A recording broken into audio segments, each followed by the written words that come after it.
Assalamualaikum warahmatullahi wabarakatuh. Pada video pembelajaran kali ini saya akan menjelaskan materi IPA kelas 8 bab 11, yaitu tentang getaran, gelombang, dan bunyi.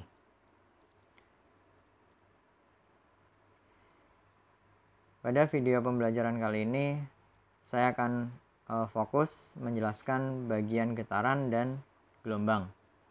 Pada bagian getaran nanti kita akan belajar tentang frekuensi getaran, periode getaran, dan amplitudo getaran. Sedangkan pada bagian gelombang kita akan belajar macam-macam gelombang. Ada gelombang mekanik, ada gelombang elektromagnetik, ada gelombang transversal, ada gelombang longitudinal. Sedangkan untuk bunyi itu nanti akan dipelajari atau akan dibahas pada video pembelajaran yang lain. Oke, langsung saja kita mulai dari getaran. Getaran memiliki pengertian suatu gerakan benda melalui titik kesetimbangan pada lintasan yang tetap. Satu getaran ini adalah gerakan bolak-balik dari satu titik melewati titik kesetimbangan dan kembali lagi ke titik awal. Di sini ada contoh getaran bandul pada pegas. Jadi bandul yang menempel pada pegas, ketika ditarik pegasnya, maka pegasnya akan bertambah panjang. Ketika dilepas tarikannya, maka pegasnya akan memendek. Kemudian ketika di keadaan yang paling pendek, dia akan kembali memantul memanjang lagi. Begitu seterusnya sampai pegasnya diam, tidak bergetar. Atau contoh getaran yang lain adalah gerakan pada bandul yang diikat menggunakan tali, kemudian diayunkan atau digoyangkan. Contoh yang lain dari getaran adalah contoh dari ayunan. Jadi ayunan kalau didorong maka dia akan berayun dari satu titik melewati titik kesetimbangan, kemudian akan kembali lagi ke titik awal. Begitu seterusnya sampai nanti simpangannya semakin lama semakin pendek, semakin dekat, dan akan berhenti. Yang berikutnya frekuensi getaran. Frekuensi adalah banyaknya getaran yang terjadi dalam satu sekon. Frekuensi simbolnya F, satuannya Hertz atau Hz. Frekuensi bisa dihitung menggunakan rumus F sama dengan jumlah getaran dibagi dengan waktu. Kemudian yang kedua, periode. Periode adalah waktu yang dibutuhkan untuk terjadi satu getaran. Periode simbolnya huruf T, bisa dihitung menggunakan rumus T sama dengan 1/F. Kenapa rumus periode T sama dengan 1/F? Karena periode ini adalah kebalikan dari frekuensi. Jadi hati-hati jangan sampai ketukar. Frekuensi adalah banyaknya getaran yang terjadi dalam satu sekon atau satu detik, sedangkan periode adalah waktu yang dibutuhkan untuk terjadi satu getaran. Jadi saling berkebalikan. Kalau frekuensi rumusnya jumlah getaran dibagi dengan waktu, kalau periode rumusnya bisa juga menggunakan rumus kebalikan dari frekuensi, yaitu waktu dibagi dengan jumlah getaran, atau menggunakan rumus T sama dengan 1/F. F sama dengan 1/T. Jadi rumusnya saling berlawanan, jadi hati-hati. Ini contoh soal untuk menghitung frekuensi maupun periode. Dalam 0,5 menit terjadi 6.000 getaran. Berapa frekuensi getaran tersebut dan berapakah periodenya? Biasakan untuk soal cerita seperti ini dijawab dengan urut dan lengkap. Yang pertama, kita tulis diketahui. Dari soal ini kita bisa mendapat atau bisa mengetahui yang pertama adalah waktu, yaitu 0,5 menit. Karena satuannya menit harus dikonversi, harus diubah menjadi detik, menjadi sekon. 1 menit ada 60 detik. Jadi kalau di sini diketahui 0,5 menit berarti 0,5 dikali 60. 0,5 dikali 60 itu hasilnya 30 sekon atau 30 detik. Sedangkan untuk jumlah getarannya adalah 6.000 getaran. Oke, setelah diketahui, kemudian ditanya. Yang ditanya dari soal ini, yang pertama adalah frekuensi, yang kedua periode. Yang berikutnya jawab.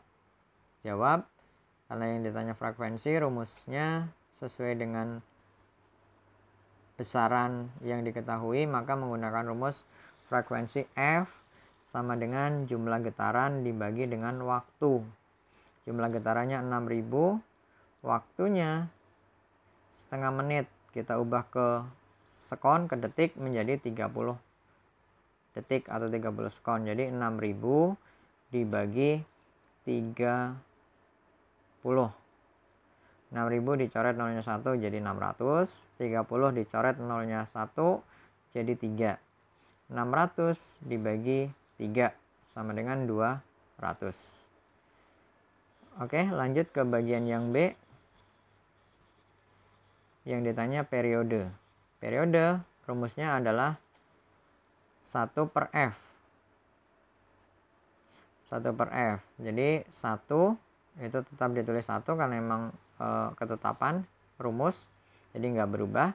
Kemudian frekuensinya kita gunakan jawaban yang A, yaitu 200 Hz. Frekuensinya kita sudah hitung 200 Hz, jadi 1 dibagi 200. 1 dibagi 200 kalau dibagi menjadi pecahan desimal, itu kita kali 5. 1 kali 5, 5. 200 kali 5, 1000. 5 dibagi 1000 itu 0,005 sekon. Atau bisa juga menghitung periodenya menggunakan rumus kebalikan dari frekuensi, yaitu waktu dibagi dengan jumlah getaran. Waktunya tadi setengah menit diubah ke detik jadi 30. 30 dibagi 6.000. 30 dicoret menjadi 3. Kemudian 6.000 dicoret menjadi 600. 3 dibagi 600, 3-nya dicoret jadi 1. 600 dicoret dibagi 3 menjadi 200. Jadi 1 dibagi 200, hasilnya sama, 0,005 sekon. Walaupun rumusnya berbeda, karena memang rumus yang digunakan adalah rumus yang benar, hasilnya tetap sama, yaitu 0,005. Oke, lanjut. Yang berikutnya adalah gelombang. Gelombang adalah getaran yang merambat.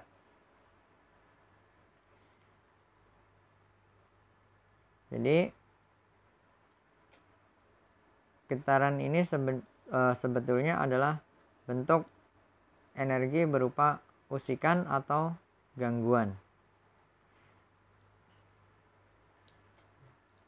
Gelombang adalah suatu cara untuk memindahkan energi dari satu tempat ke tempat yang lain.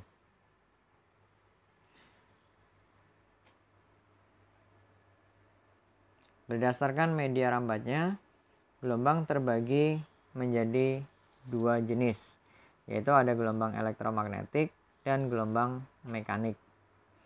Gelombang elektromagnetik adalah gelombang yang dalam perambatannya tidak memerlukan medium atau tidak memerlukan zat perantara. Contohnya, gelombang sinyal internet, gelombang sinyal HP, gelombang sinyal televisi, gelombang sinyal radio, gelombang cahaya. Itu dalam perambatannya tidak memerlukan medium, tidak memerlukan zat perantara.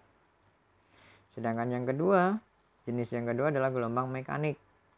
Gelombang mekanik adalah gelombang yang memerlukan zat perantara atau medium dalam perambatannya. Contoh, gelombang bunyi atau gelombang suara.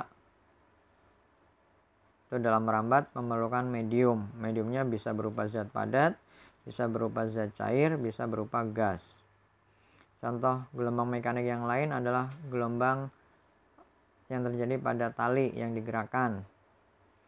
Kemudian contoh yang lain lagi, gelombang ombak pada permukaan air laut. Itu juga merupakan contoh dari gelombang mekanik. Gelombang pegas atau per itu juga merupakan contoh dari gelombang mekanik.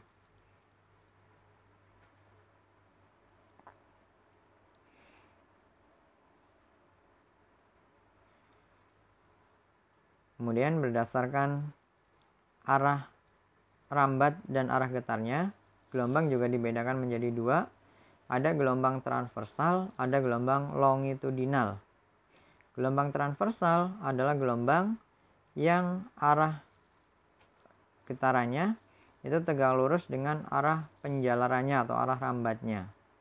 Contoh yang termasuk gelombang transversal adalah gelombang cahaya, gelombang ombak pada permukaan air laut, gelombang tali yang digerakkan. Itu contoh dari gelombang transversal. Sedangkan gelombang longitudinal ini adalah gelombang yang arah getarnya sejajar atau berhimpit dengan arah rambatannya. Contohnya gelombang pada per, pada selinki, pada pegas. Contohnya lain gelombang bunyi. Itu juga termasuk dari contoh gelombang longitudinal. Oke, lanjut yang berikutnya. Ini adalah gambar dari gelombang transversal. Jadi pada gelombang transversal ini dikenal ada istilah bukit, ada istilah lembah. Bukit adalah bagian yang berada di atas garis kesetimbangan, sedangkan lembah adalah bagian yang berada di bawah garis kesetimbangan.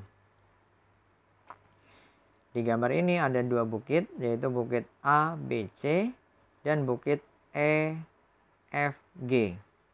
Sedangkan lembahnya hanya ada satu, yaitu lembah C, D, E.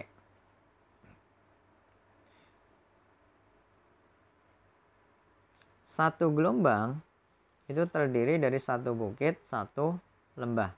Jadi sekali lagi, satu gelombang terdiri dari satu bukit dan satu lembah. Di sini dicontohkan satu gelombang itu dari titik A sampai titik E. Jadi ada satu bukit A, B, C dan ada satu lembah yaitu C, D, E. Oke. Contoh yang lain, satu gelombang yang lain dari B sampai F. Dari B sampai C itu setengah bukit, kemudian dari C, D, E itu satu lembah, dari E ke F itu setengah bukit. Jadi setengah bukit tambah satu lembah, tambah setengah bukit lagi menjadi satu bukit dan satu lembah. Satu bukit satu lembah itu artinya satu gelombang. Jadi sekali lagi harus kalian pahami, satu gelombang itu terdiri dari satu bukit dan satu lembah.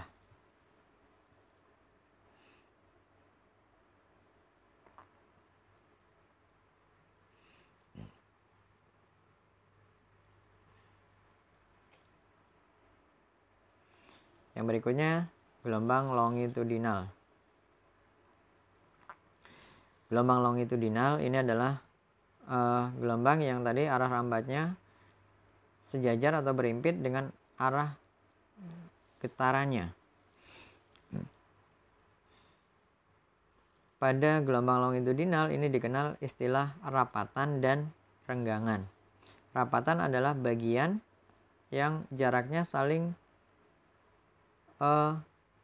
berdekatan kalau rapatan ya. Sedangkan renggangan ini bagian yang jaraknya agak berjauhan. Jadi sekali lagi, kalau rapatan jaraknya dekat-dekat, rapat. Kalau yang renggangan jaraknya jauh-jauh, renggang.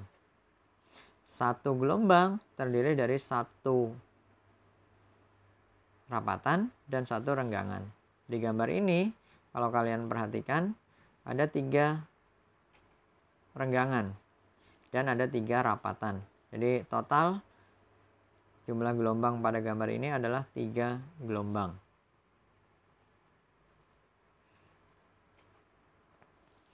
Oke, yang berikutnya periode. Periode gelombang adalah waktu yang dibutuhkan untuk terjadi satu gelombang. Jadi sama prinsipnya sebenarnya sama di getaran. Jadi periode adalah waktu yang dibutuhkan untuk terjadi satu gelombang. Kalau di getaran ya berarti waktu yang dibutuhkan untuk terjadi satu getaran. Rumusnya juga sama, simbolnya sama. T sama dengan 1/F. Atau bisa juga menggunakan rumus T sama dengan waktu dibagi dengan jumlah gelombang. Contohnya di sini. Jika dalam 1 sekon terjadi 100 gelombang, berarti untuk terjadi satu gelombang itu diperlukan waktu 1/100. 1 dibagi 100 itu hasilnya 0,01 sekon. Jadi sekali lagi, kalau dalam waktu 1 sekon ada 100 gelombang, berarti periodenya kita bisa hitung menggunakan rumus T. T itu periode sama dengan waktu dibagi dengan jumlah gelombang. Waktunya 1 sekon, jumlah gelombangnya ada 100. Jadi 1 dibagi 100. 1 dibagi 100 artinya kalau diubah menjadi desimal adalah 0,01 sekon. Jadi periode gelombangnya 0,01 sekon atau 0,01 detik.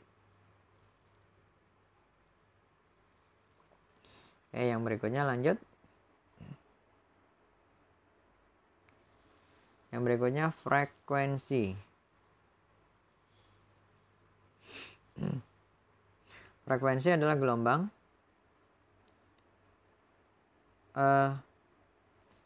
banyaknya gelombang yang terjadi dalam 1 sekon. Jadi sekali lagi, frekuensi gelombang adalah banyaknya gelombang yang terjadi dalam 1 sekon. Simbolnya sekali lagi sama pada getaran, yaitu F. Rumusnya bisa menggunakan F sama dengan 1/T atau F sama dengan jumlah gelombang dibagi dengan waktu.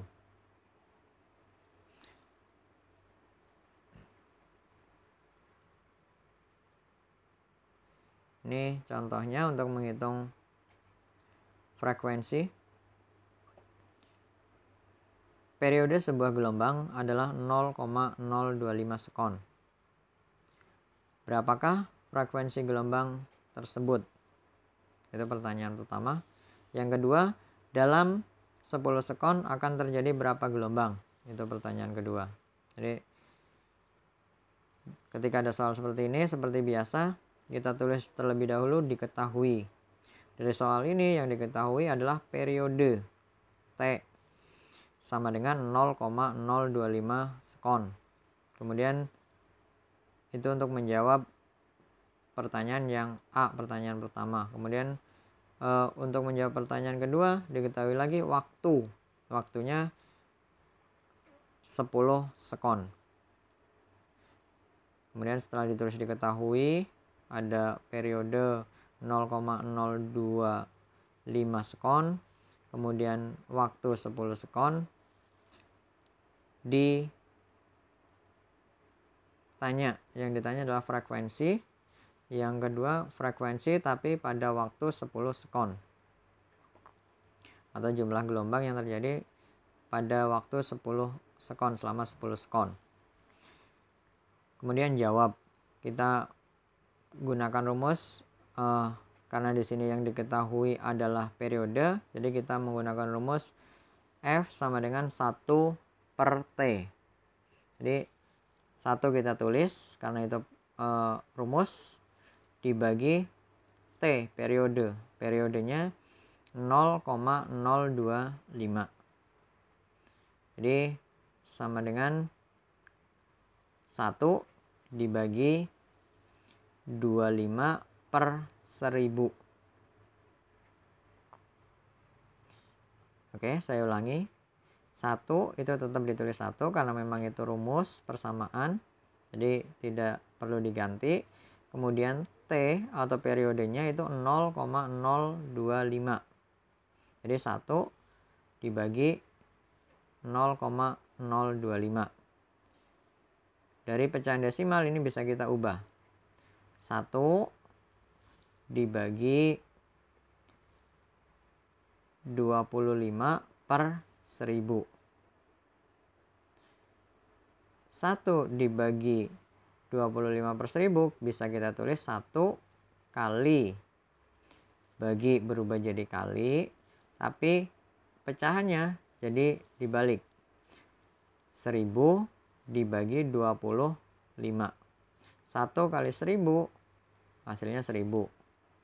1000 dibagi 25 hasilnya 40. Jadi jawabannya 40 Hz, 40 Hz.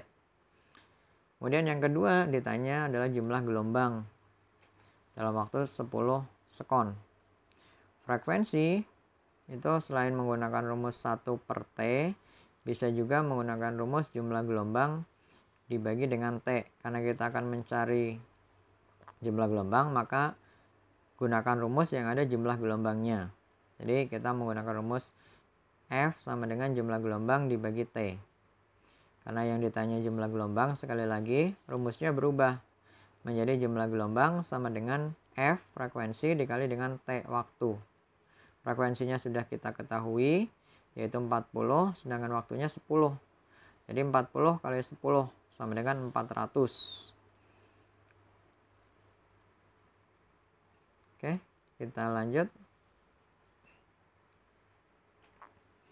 Yang berikutnya adalah panjang gelombang. Panjang satu gelombang atau panjang gelombang ini disimbolkan dengan simbol atau lambang seperti huruf Y tapi dia terbalik atau dibacanya lambda.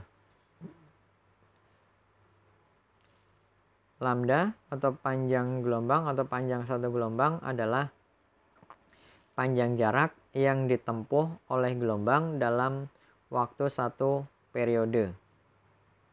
Ini misalnya periode suatu gelombang adalah 0,1 sekon.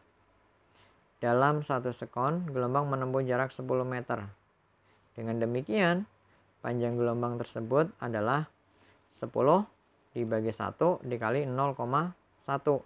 10 itu adalah jaraknya, 1 itu adalah waktunya yaitu 1 sekon, kemudian 0,1 itu adalah periode gelombangnya. Jadi lambdanya ketemu 1 meter.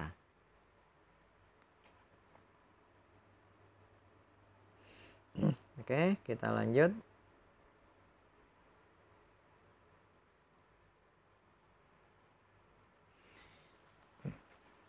Yang berikutnya cepat rambat gelombang. Cepat rambat gelombang atau kelajuan rambat gelombang ialah besarnya jarak yang ditempuh oleh gelombang tiap 1 sekon. Simbolnya huruf V. Satuannya meter per sekon. V sama dengan S dibagi T. Atau bisa juga menggunakan rumus V sama dengan lambda dikali frekuensi. Atau bisa juga menggunakan rumus V sama dengan lambda dibagi periode. Oke, saya lanjut. Yang berikutnya adalah pemantulan gelombang. Gelombang ini memiliki sifat dapat dipantulkan, dapat memantul. Di sini ada dua gambar pemantulan gelombang. Yang pertama, pemantulan gelombang pada tali dengan ujung tetap. Ujungnya itu tidak berubah, tidak berpindah tempat, tapi tetap terikat. Tidak kemana-mana, tidak ikut bergerak. Sedangkan gambar yang kedua, pemantulan pada tali yang ujungnya bebas atau tidak terikat. Jadi mengikuti gerakan gelombang. Oke, demikian materi pembelajaran kali ini. Terima kasih. Wassalamualaikum warahmatullahi wabarakatuh.